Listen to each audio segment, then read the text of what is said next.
दोस्तों, गद्दी के सेवादार चैनल पर आपका हार्दिक स्वागत है। आज मैं बात करता हूं एक ऐसे विषय पर जो कि बहुत ही संवेदनशील है और विषय है कि क्या लहसुन प्याज खाना चाहिए या नहीं। खाना चाहिए तो क्यों और नहीं खाना चाहिए तो किसको नहीं खाना चाहिए। दोस्तों, मेरे सोचने का नजरिया शायद औरों से हटके है और जब तक तुम सोच नहीं बदलोगे तब तक तुम देश नहीं बदलोगे, देश के आने वाले हालात नहीं बदलोगे। आज मेरे भारतवर्ष के तमाम साधु सन्यासी संत व कथावाचक अपने मंच से चिल्ला करके ये पुकार रहे हैं कि हिंदुओं एक हो जाओ, तुम खतरे में हो। लेकिन यदि हम इस बात पर मंथन करें कि इन हिंदुओं के अंदर इतनी कायरता लाई किसने है, जो अपनी सुरक्षा खुद नहीं कर पा रहे हैं, उनके अंदर का तेज किसने खत्म किया है, उनके अंदर का तमस किसने मारा है, अरे उनके अंदर बनने वाला वह क्रोध किसने खत्म किया है, तो आप पाएंगे इन्हीं महाराजों ने जो अब अपने मंच से चिल्ला रहे हैं कि हिंदू एक हो जाओ। और यदि मान लो हिंदू एक हो भी जाए तो इन मुसलमानों का क्या उखाड़ लेगा। क्या हिजड़ा बच्चों को जन्म दे सकता है? अरे आज तुमने हमें हिजड़े के समान ही तो बना दिया है और लगातार बनाते जा रहे हो हमारे आने वाली पीढ़ी को भी। आज सिर्फ हिंदू अपनी सुरक्षा के लिए फौज, पुलिस, मोदी, योगी और आरएसएस पर डिपेंड बना हुआ है। वह मोदी योगी पर ही कातर दृष्टि लगाए हुए है कि ये हमारी रक्षा कर लेंगे। उसकी खुद की धमनियों में बहने वाले रक्त में वह गर्माहट ही नहीं रही जो किसी अत्याचारी, अनाचारी, व्यभिचारी और आताताई का विरोध कर सके। उस खून में वह अवाल है ही नहीं जो हमारी बहन बेटियों की इज्जत उतारने वाले को देख करके खौल जाए। अरे कश्मीर में कश्मीरी पंडित कट गए तब तुमने क्या उखाड़ दिया था। ताज होटल पर उन्होंने दिन दहाड़े अतिक्रमण कर लिया तब तुमने क्या उखाड़ दिया था।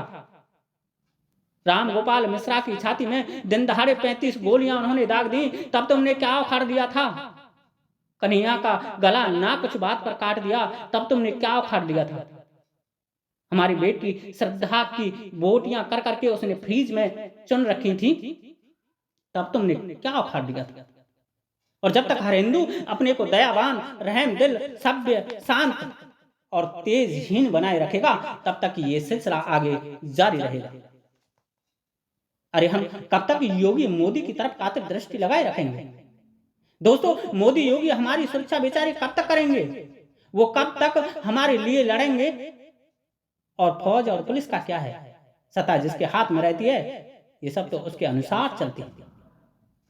तुम्हें मेरी इस बात पर अतीत में झांकने का प्रयास जरूर करना। दोस्तों, आपको मुलायम सिंह यादव और योगी की पुलिस में अंतर दिख जाएगा। आपको 17 साल की कांग्रेसी सत्ता व मोदी की फौज में अंतर दिख जाएगा। अरे फौज, पुलिस, सेना तो राजा के अनुसार चलती हैं कि राजा कितना राष्ट्रभक्त व जन कल्याणकारी है। आज यदि मैं तुम्हारी आंखें खोलने के लिए ये कह दूं कि मान लो, सोच कर देखो कि इस देश की सत्ता यदि फिर से गद्दारों के हाथ लग जाए तब हम हिंदुओं का कौन रखवाला है। दोस्तों, गंभीरता से सोचकर देखना, शायद तुम कांप उठोगे। तुम्हें अपना व अपने बच्चों की चीखें सुनाई देंगी और तुम बेबसों की तरह मोदी, योगी, पुलिस, फौज आदि को निहार रहे होंगे।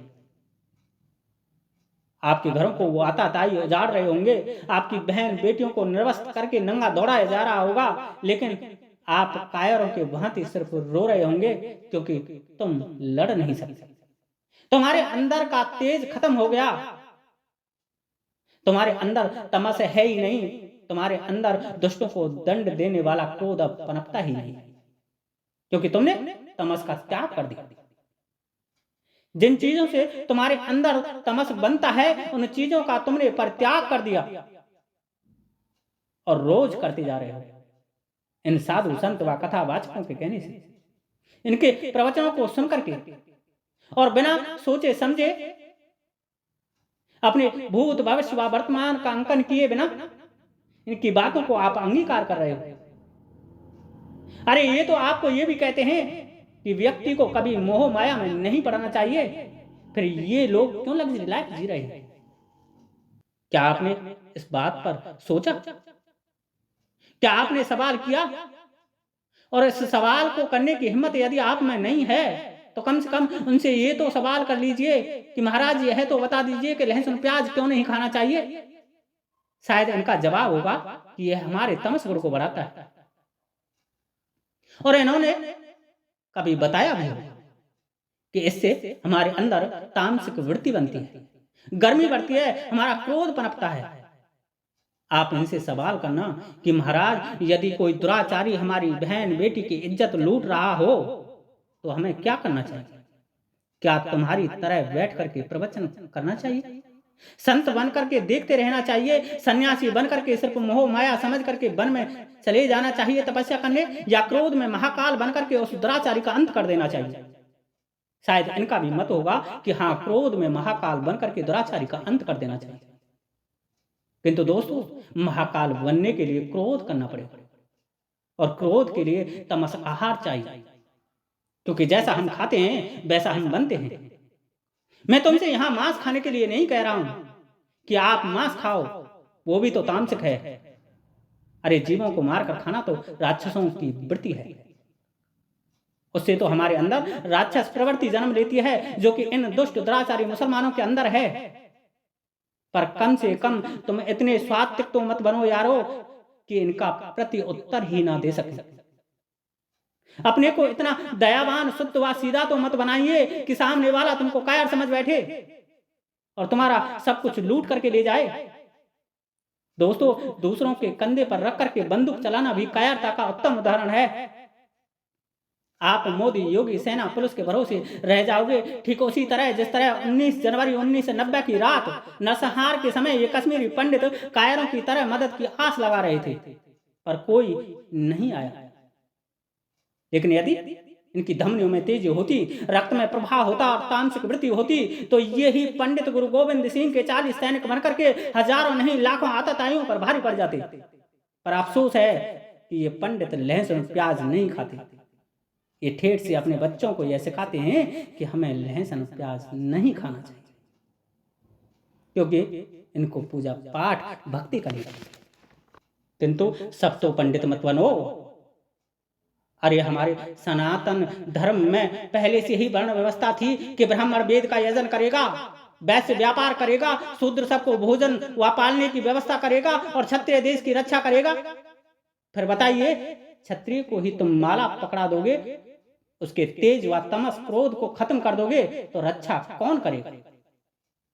और दोस्तों, जिस राष्ट्र की रक्षा करने वाला कोई ना हो, उस राष्ट्र का अस्तित्व खतरे में पड़ जाता है। जिस राष्ट्र का राजा मोदी, योगी जैसा आक्रामक ना हो, वहां की पुलिस पर भी चोर, लुटेरे, बदमाश जूते साफ करा लिया करते हैं।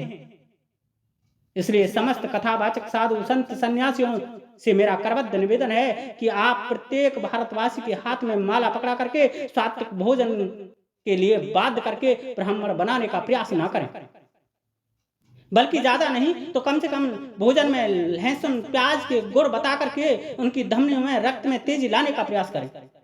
उन्हें तमस व क्रोध के महत्व को समझाने का प्रयत्न करें, क्षत्रिय बनाने के लिए प्रेरित करें, जिससे वक्त आने पर वह कम से कम अपने घर की रक्षा तो कर ले। अपनी माँ बहन की रक्षा के लिए क्रोध में महाकाल बनकर के दुराचारियों का अंत तो कर दे। दोस्तों, इस वीडियो को बनाने का उद्देश्य मेरा